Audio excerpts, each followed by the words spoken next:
Welcome to the Hear and Heard podcast. I am your podcast host, Emily. I want this to be a safe space for all women to tell their stories, grieve the hard parts, and celebrate themselves. Thank you for being here. We're in a home birth. And so we transferred care out of Essentia. And Did you speak with the midwife team at Essentia about it, or you just moved on? I didn't officially call and tell them we're done, we're moving on, but I did cancel off some future appointments. Yeah. Interestingly, my last appointment with a midwife at Essentia, I asked because I was kind of on the fence thinking about this home birth thing. Yeah. I asked her straight up, do you think I'm a good candidate for home birth? She's like, well, you're 30, 35, almost 36, and your history of big babies and history of a little bit of complication with your last birth, I don't think it's a good idea. Okay. And I sat with that, and it just didn't feel true for me. Yeah. At all. And I'm a pretty scientific kind of person. Yeah. But also with a big dose of skepticism and intuition when it comes to birth. Yes. We're not birthing in the ocean with the dolphins. No. We're not. I'm not on the. And personally, I would not have a free birth. I would like someone who is medically trained, Right. to be there, but also very, very much believe in the physiologic unfolding of things. Yeah. Do things like preeclampsia exist? There are things that, yes, intervention is totally necessary. Absolutely. And I read through this obstetrical notes from Wesley's birth again, and I just sat with that, and it's like, I don't think I'm high risk. Yeah. And the midwife agreed, Okay. which was really helpful to hear. The Essentia midwife? The home birth midwife agreed. Yeah. She's like, yeah, I wouldn't call you, I wouldn't risk you out, and I wouldn't even call you we got to watch this really carefully. Type of patient. So, or client. So, yeah.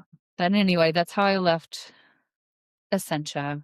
And we did have our 20-week ultrasound. Okay. With him, because we just wanted the anatomy scan. I don't want to do as little ultrasound as possible in pregnancy for me, but the anatomy scan still felt important. Yeah. Agreed. Just to catch anything that might show up. And it was really cool because our next door neighbor is a sonographer. Oh, cool. She texted me the morning of our ultrasound, and she's like, hey, I'm working OB today. If you want, I can do your ultrasound. If not, that's totally fine. And I'm like, yes, please. But we don't want to know the sex of the baby. So please, got it. don't take any bribes from my husband, please. Because Aaron's like, I kind of want to know. But I very much I want that surprise. Yeah. At the birth. And we didn't know what the other two either, which was super fun. Yeah. So we had our neighbor do our ultrasound, and that was just, I don't know. She's wonderful. Yeah. And super skilled. And because I was 35, so old, she did the level 2 or whatever. Okay. So we got to take a really close look, but I'm like, Gretchen, do it as fast as you can. Get in, get out. Yes, right. So, and everything looked good on ultrasound that way. So that was my last time with the Essentia people, just getting that ultrasound. And we worked with, we were able to transfer records and labs and all of that over to our home birth midwives. Yeah. And she took over care. And that was, gosh, those visits were so nice. Yeah. Just go into our office, and it was so chill. And cozy. Could bring the other kids, and they could just play. And there was time and space to ask questions and just get to know each other. Yeah. Just feel really comfortable and safe with her. And she's incredible at creating that environment and open communication and stuff. So maternity care or prenatal care with midwifery model, oh gosh, it's the best. Just so wonderful. And I had again, a pretty rocky first trimester with Sickness. with this third one. Yeah. And I feel like worse than the first two. Yeah. I don't know why, if that's a thing or if I'm just getting old and tired. But and also it's like late winter when I'm hitting this, and it's a hard season to begin with. But yeah. and also I had migraines like crazy with him, which I didn't really with the other two as much. And I've had migraines for years, probably since puberty, but very occasional. And they had gotten down to like once in a blue moon kind of, but they came back with vengeance, and I was missing work. And it was the type of migraine where you're down for 2 days feeling like you're dying. Oh, and you can't take ibuprofen if you're pregnant. Right. So I'm like, give me the magnesium and the supplements and the cold packs and the, like, just leave me alone. But I also have a toddler that I'm trying to take care of. Right. My oldest was so helpful because he's old enough where he can make food for himself and really is fairly self-sufficient and can play with his younger brother and like keep him busy. So that was, thank goodness for having an older kid who could really step in and step on up when my husband was working. Right. So and then I went to California and we rode horses. And it was my poor friend Alice, she was wonderful. She's like, she gave me her bed to sleep in. Oh my God. She's like, you have to sleep in the real bed. And I'm morning sick all day sick. Yes. And I'm just like, we're doing all the things anyway. I don't care. We're gonna just do the things. And it was such a fun trip. Yeah. But also a very sick trip. But I'm really, really glad I did it. Yeah. I would love to go see her when I'm not pregnant or nursing. Yeah, right. Totally kid free. And then maybe when my kids are like older too. But then they can enjoy things too. Yeah. So not be taken care of so much. Yeah. So migraines, finally, I think they were just very hormonally driven. Got it. Very much dropped off kind of mid-second trimester. And our midwife had some ideas too and some things. And gosh, the depth of prenatal nutrition, information, education, herbs, like all of the non-pharmaceutical options for things just blew my mind. It's amazing. It's incredible. Yeah. Mm-hmm. And she is such a wealth of knowledge, and just she has this amazing blend of herbal support, like non-farm support, and like scientific medical. Not that it's not all scientific, but you know what I'm saying. Yeah. Like the more medicalized stuff. Like we'll use Pitocin if we have to, but here are some herbal supports that we'll try first. Yeah. Let's see, second trimester. So yeah, we're rolling, and I felt physically, orthopedically so much better during this pregnancy than I had in my last one. Yeah. And I think I was more diligent with my PT stuff. Got it. Which was good. And also I was forced to be more active with the toddler. Yeah. Versus a little bit of an older kiddo. Right. Versus the older kiddo who I could just kind of wallow a little bit more. Unfortunately, I think I was nicer. I think I was a better human when I was coming up to the end of this pregnancy, this last one. And I think I just felt so much more supported too. Yeah. Like working with the midwife, I felt, like, all right, we're in it. And I also think I knew I'm hopeful that this is going to be like a redemptive experience of what happened last time. So it was, and baby looked great. It was growing right on schedule. I wasn't measuring large. It was a very normal pregnancy that way. Heart rate was always awesome. Blood sugars were always awesome.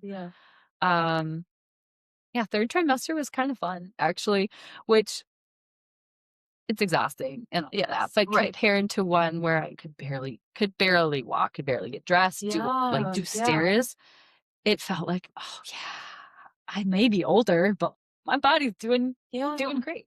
Yeah. So, we get to 40 weeks. And at this point, I'm like, well, the first was born at 40 and 5. Okay. My second was born at 40 and 6. So probably it's going to be like 41 weeks.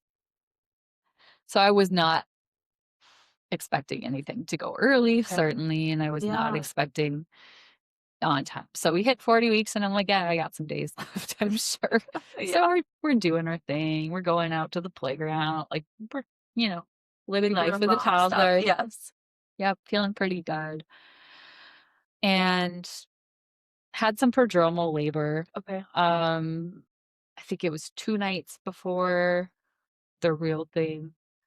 I had some I was timing contractions through the night. Yeah, I think we're in labor. And then the morning comes, fizzles out. I'm like, well, let's go to our play date. And the next night, the same thing happened a little bit. Okay. Too. So, but I knew like we're getting there. And very similar to what happened with my second, I wake up 1 a.m. Okay. in labor. Yeah. And I'm just like, all right, timing's pretty similar, I think. And 40 and 5. No. I was 40 and 4. Okay. Yeah. So he was not longer than his brothers. He was the soonest baby that I've had. 44. Wake up. I knew I'm in labor. My husband's home. He slept.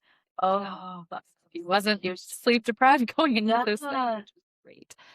And but I was just laboring in bed, got up to pee, and it was this kind of beautiful experience where I'm just kind of on my own. And then my toddler comes in early in the morning and is like snuggling me.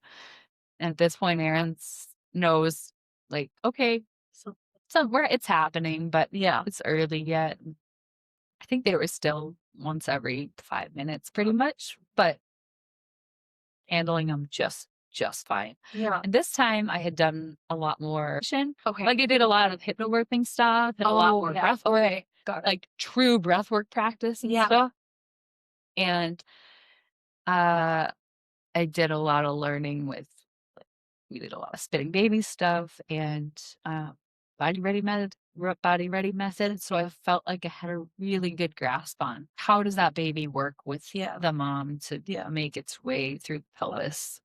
With all the hormonal influences and everything. So, but having had all of that breathwork practice and the hypnobirthing stuff, that helps so much. Yeah. So I'm laboring and I've got my kiddos kind of snuggling me, and my 3-year-old in particular, he's the snuggliest kid ever. Would co-sleep forever, I think, if he could have the chance. But just super sweet time, and we get to early morning, 5 something. Yeah. Like we should probably. I had the sense that if I get up, I think it's going to intensify a lot. I was on my side. It's breathing down. It was great, but I don't know what's going to happen when I stand up. It might just kick off super crazy. Yeah. So Erin let our midwife and her teammate, who was also another midwife as well. And I had seen her throughout pregnancy for body work as well. Okay. And she's incredible. That's another piece of like taking care of myself in pregnancy that I did so much better this time around, which paid off a million times. So I already knew our second midwife really well too, which was and felt super safe with her. Trusting. And so primary midwife arrives. She does the long listen of the baby's heartbeat. It's like, this is great. You're handling things great. You sound great. Like, let's try getting up and, going to the bathroom. And so I get up and, it's more intense. And then I get back to our room and I'm doing a lot of puking, like a lot of puking all of a sudden. And again, it's early in the morning. I had had kind of a light supper, like mushroom soup, like homemade mushroom soup that my mom made for us, which was amazing, but it's like not a heavy meal. Yeah. Right. Yeah. So it's pretty light. But again, I'm like, oh crap, I need energy to do this. Yeah. So I was a little bit like, oh, dang, I don't want to puke as much this labor if I can help it. But at that point, our midwife called our second midwife because I think she thought like, this might go quickly. Yeah. Because that sometimes people puke in transition a lot. Right. Me, I just puke all the time, apparently. So I don't think I was in transition at that point, but we tried some different positions and stuff. And my oldest kiddo really wanted to be there, wanted to stay. I love that. Yeah. So he stayed for some of this. Mm-hmm. My parents came and got the 3-year-old, Yeah. the 2-year-old at that time. But then my husband's dad went to get our dog. Okay. And Oscar, our oldest, is like, maybe I'll just do a little ride along with Grampy while he does his construction work for the day. You know? So they went to like Menards and stuff. But I think Oscar, it was a little intense. Yeah. And then he got to the point where like, I'm going to have some Grampy time. Yeah. And we told him, we will do our best to call you back. Yeah. Before the baby's born, but I can't promise anything. Right. So, and he was good with that. Okay. But so yeah, Wesley was gone, Oscar was gone, and we kind of were able to buckle down. And I felt like, okay, all the boxes are checked. Now we can really focus on later. Yeah. Like have the baby. So we tried positioning, we tried ball, we tried all the things, and I felt good. I felt like, yeah, this is intense, but this is what it's supposed to be. And got the birth tub set up and filled with our endless hot water supply. Rent one, or did your midwife have one? Our midwife has one, and then you purchase the like tub liner. Yeah, got it. Okay, along with your home birth kit, all the things that you So we got the tub set up, and I labored in there for a while, and that was amazing. And we got to. It was around noon, I think, and I was struggling. I was back out of the tub. Yeah. I remember side lying on the bed and just kind of losing that steam a little bit. Yeah. Or losing that in my zone. Yeah. And starting to like fight the panic a little bit. Okay. Because it feels like a freight train is moving, ripping through your body.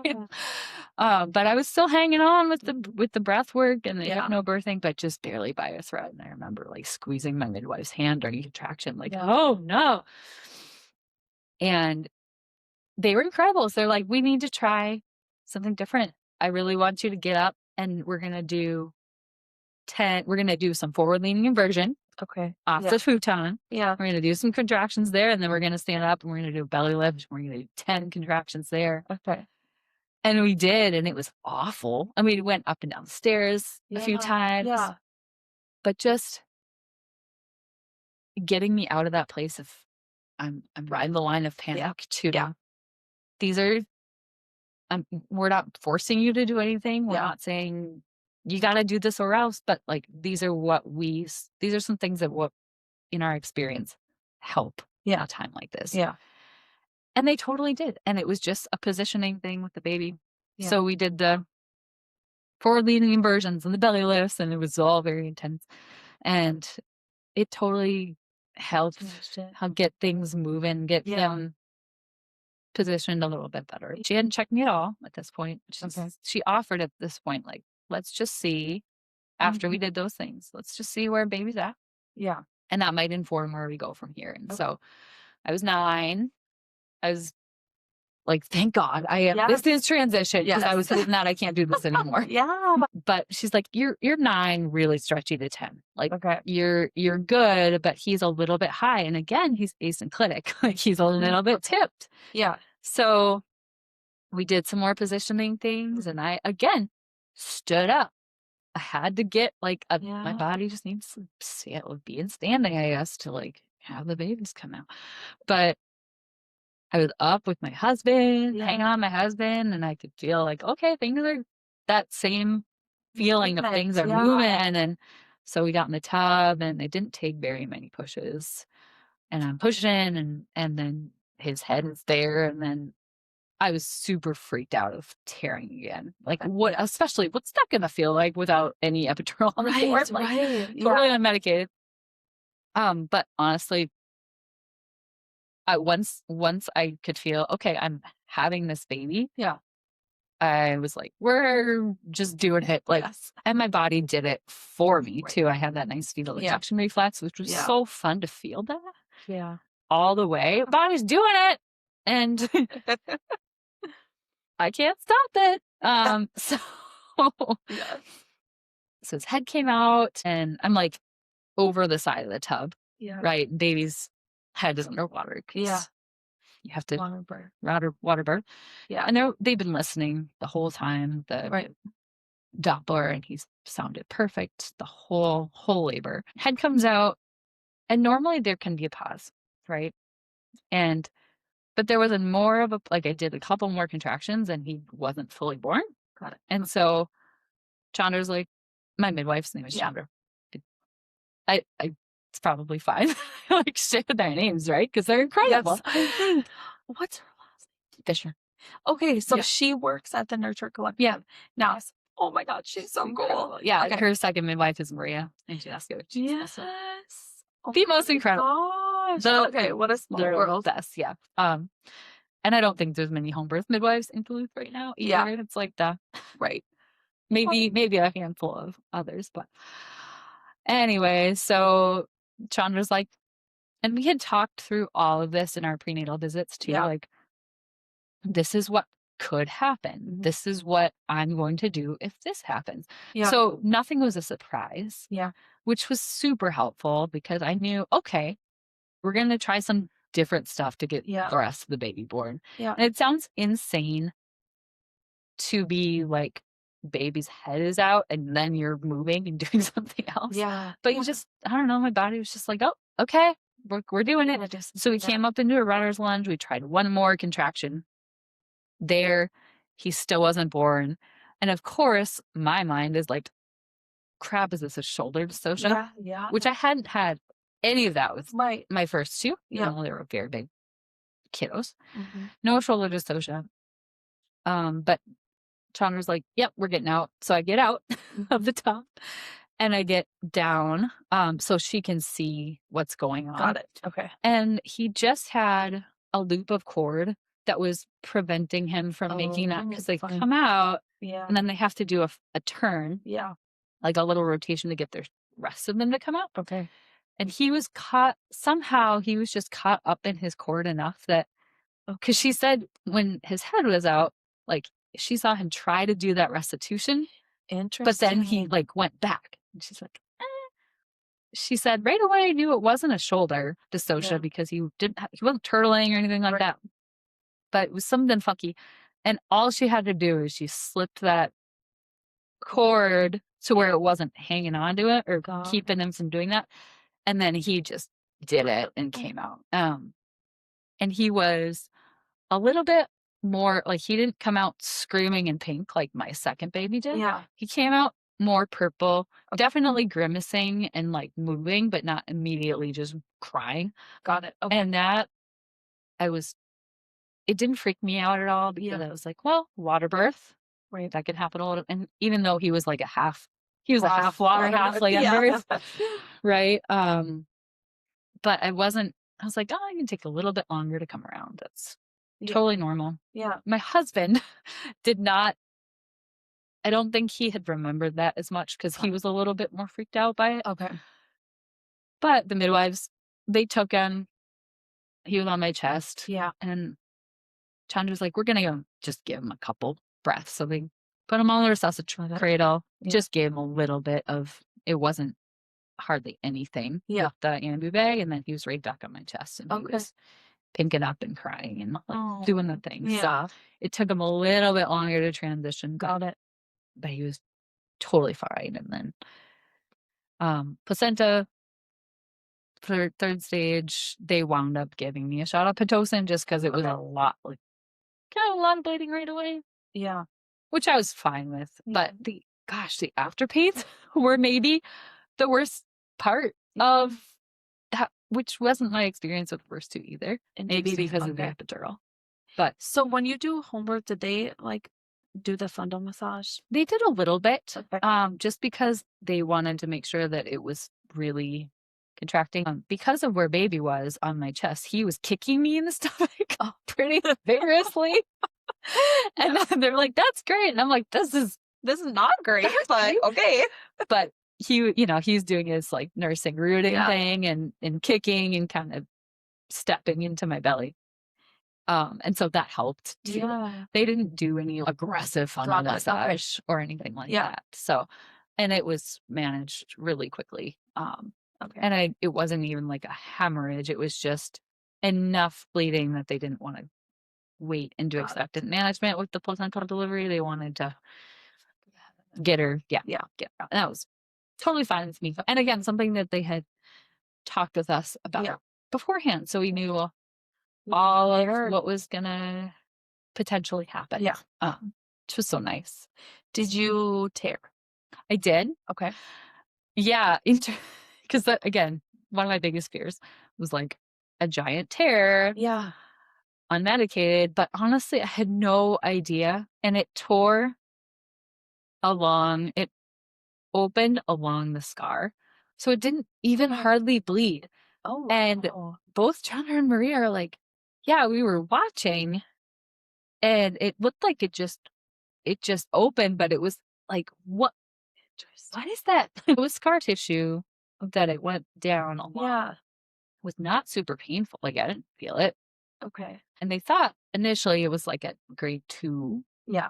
But then upon further investigation, after he had been born for a while, when she really got in there and like was looking at everything, she's like, darn it, like it's a 3A. It's a really mild 3A, but it's enough of a 3A that you need to go have it repaired. Okay. At the hospital versus what they could do at home. Okay. So they can stitch up to a 2A or a grade 2. Got it. Okay. Tear. But anything beyond that, they have to send. believe. Yeah. Okay. So that was kind of the most bummer part of the whole thing is I had to go down to, we went to St. Luke's just because we tried calling the Essentia, people and no one answered. Like, well, they must be busy. So we're going to go to Luke's. Okay. So there was no tucking you into bed and leaving you. Well, we did have that time. Okay. I didn't go to the hospital until, let's see, he was born at like 4:15, 5, 6, 7. I bet we had 4 hours. Okay. Before, it was not like an emergency. Okay. Of being tucked in bed with family. Boys came home. Actually, our oldest son got back with Grampy and the dog like right after Steve was born. Oh. And so he got to see like placenta and he got to cut the cord. Like he was right there and like fresh baby on my chest still. So he wasn't there for the birth part, but he was very much in the birth space. Oh my very goodness. fresh birth space. So that was super cool. And That's so meaningful for him too. To like be able to cut the cord for his baby brother. So okay, so you went into Essentia or to St. Luke's. Going into Luke's, they did a really very efficient, very quick repair. They had like 2 babies on the way. Oh, people were like, pretty close. And so the OB on, she's like, yeah, we're going to do this real quick. And she did a beautiful, beautiful job. And then I got to be home with my baby. Okay. Chandra went with me, which was nice to just have someone. And I was like kind of high on that birth high and the adrenaline and all that stuff. So I was just a chatterbox, I think, the whole time. But yeah, it was truly not really a big deal. Yeah. And healing from that, also not a big deal. And also, I don't think probably had I not had an episiotomy, I wonder if I would have torn it all. Yeah. So Interesting. I'll never know, but yeah. Very interesting. So how was postpartum third time around? It was also pretty darn great. Yeah, we did a meal train this time around. My sister-in-law was like, can I set you up a meal train? It's the best. And I had some weird feelings about it at first. Like, we're okay. We have family in town. Like, we can handle it. Yeah. Got freezer meals. But it was the greatest gift, honestly. Yeah, Like good. to have our community, and just like if people don't want to bring you food, they're not going to sign up. I'm like, Right. okay, fair enough. Yeah. We're not forcing anyone to bring us food, but so many of our people brought us food, and that was the biggest gift. And maybe even the bigger part for me is I got to have people come see me. Yeah. Like even fresh postpartum, I am not the kind of person where I want to keep Closed off. everyone out. Like I want to stay in my cozy little bubble in my Yes. space, and I don't want to be out doing stuff. Yeah. But I want people to come see me and like see the baby, and like Yeah. so that was really great Yeah. to just have some really close friends be able to come up to my, my space with Yeah. my fresh postpartum everything, and my boobs are out, and like they're Yeah. just hanging out with me. I love that. So that was And probably kind of a nice excuse to have people come over. yeah. I feel like Yep. sometimes the postpartum, like I'm always like, oh, I love you and I want to be here for you if you need me, but I also don't want to be in your space if you don't want me to be in your space. Right. But already having the meal train set up, Mhm. you knew where you were expecting them, they were expecting to go. I bet that was kind of a nice little. Yeah. And I think it's nice for people to know that, okay, I can porch drop food. Right. If it's not a good time, I'll just Right. porch drop food. Right. But for me, I was always like, yeah, please come in. Please come hang out with me for a few minutes. It just kind of breaks up the day too. And gives you Yes. something to look forward to. Yeah. Another thing I loved about midwifery, home births, midwifery care is you don't have to leave your house. They come back for you. Yep. Like 24 hours, 48 hours. Yeah, and way more often than Amazing. Yeah, and so much more often. yeah. You're getting checked on, baby's getting weighed, they're doing all the things. Yep. And you don't leave your cozy house. Yeah. So Steve didn't leave our house until I don't even know the first time we put him in a car seat. Because it was like the winter and it was Yeah, it's cold. we didn't want to be out and about. Yeah. So yeah, it was the postpartum care was incredible. Incredible. I Yeah. love that. Yeah. Oh my gosh. I'm reflecting on like home birth, Yeah. the space, safety in birth, like the whole environment and the hormonal cocktail that has to happen. Yeah. Um it just seems like such an altered state. And after reading Ina May's Guide to Childbirth, like that book changed my life. Favorite book. Changed my life. But Yeah. she talks so much about that, about Yeah.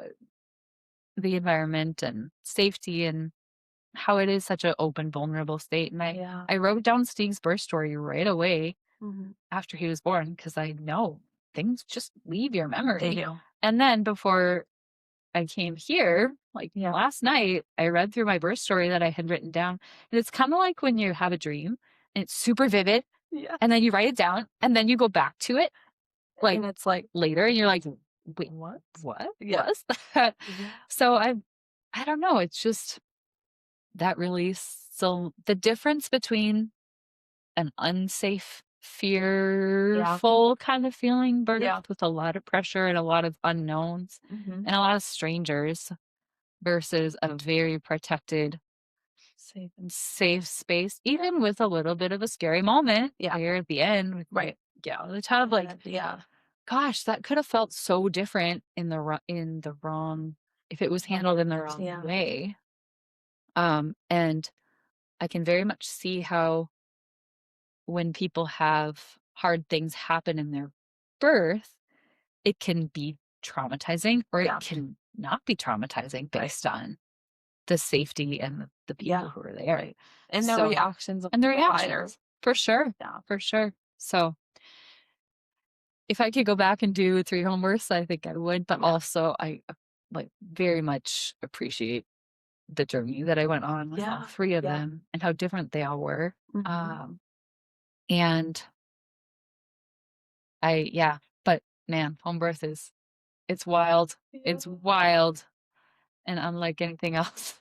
That's so Wild. amazing. And that's such an amazing experience to have a hospital birth and a home birth. Yeah. That's really cool. Yeah.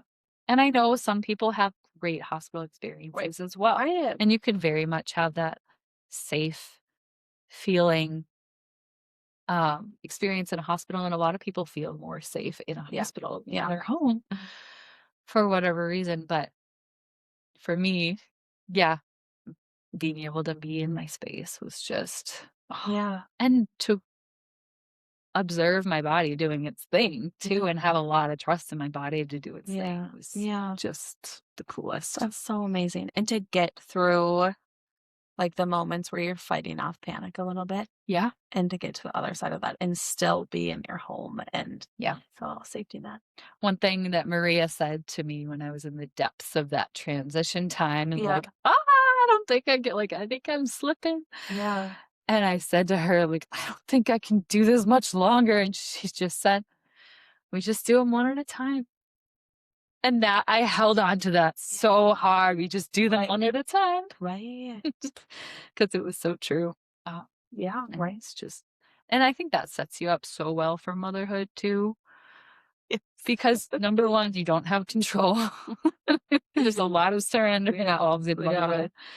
And there's a lot of stuff that we just, the only way through out is through. Yeah. And we can't, there's no out button. Right. There's no shortcuts. You there's just no, are. yeah, there's no easy button, I should Yeah. say. Yeah. Yeah. So, yeah, I think the intensity of it all was a really good